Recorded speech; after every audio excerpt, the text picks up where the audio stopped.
Hello world, Krista here with Books and Jams, and I'm not feeling very well. Sorry if I look a little peaked today with my puffy watery eyes, but I thought I would pull myself out of bed and tell you what I'm hoping to read in the month of February. I have 6 books here to show you that I'm hoping to read this month, which is less than what I've been reading, but I also have to pull a book out of my recommendations jar as well. So let's just jump right into it. Finally, at the library came the 2 books that I pulled that I was recommended to read by Maria at Read, Create, Repeat Homeschool.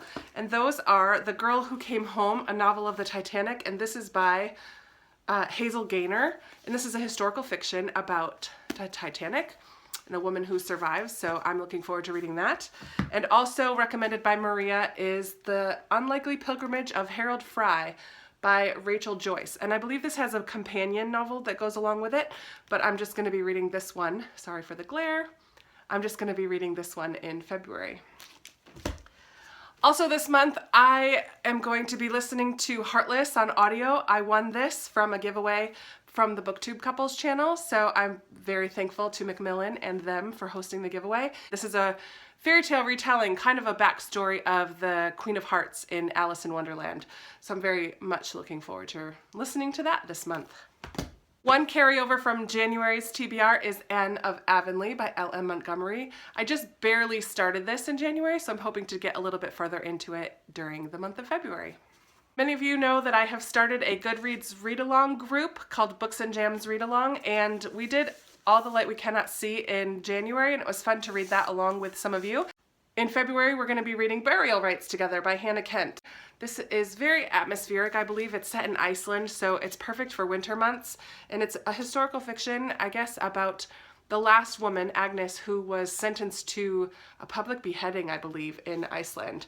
So it's about her last days and the people that she lives with during that last couple months of her life, I guess. So I've heard so much praise for this book. I know it's going to be a little bit slower.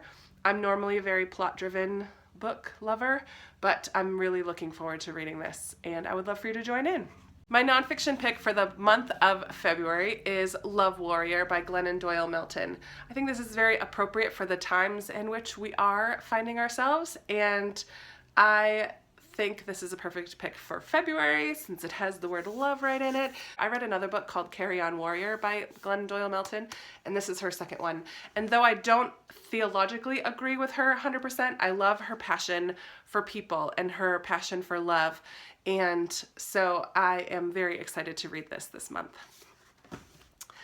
And last but certainly not least, I'm gonna pick a recommendation. If you guys haven't watched my video where I talk about all the books that were recommended that are in this jar, I will link it somewhere up there and in the description below. But I would love for you to see that so that you know all the books that are in here, but I'm gonna go ahead and swoosh them around and pick one for this month. Let's see what I got. Oh, yay. So I picked The Secret Keeper by Kate Morton, and Katie from Life Between Words recommended this to me. I own this one, so I thought I'd run and go get it, so sorry if I'm in a different position. But this is The Secret Keeper by Kate Morton. This is a book about a young teenage girl who witnesses something that kind of challenges everything she thinks about her mom. I think she witnesses some sort of crime with which her mother is involved.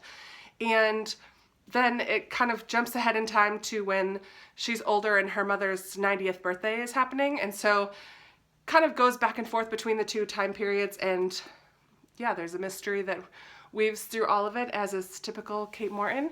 And I'm looking forward to the family dynamics and the little bit of mystery that's in there. Katie really recommended this, and I'm looking forward to reading it. So here, this is a pretty ambitious, when I look at them all together, it's pretty ambitious.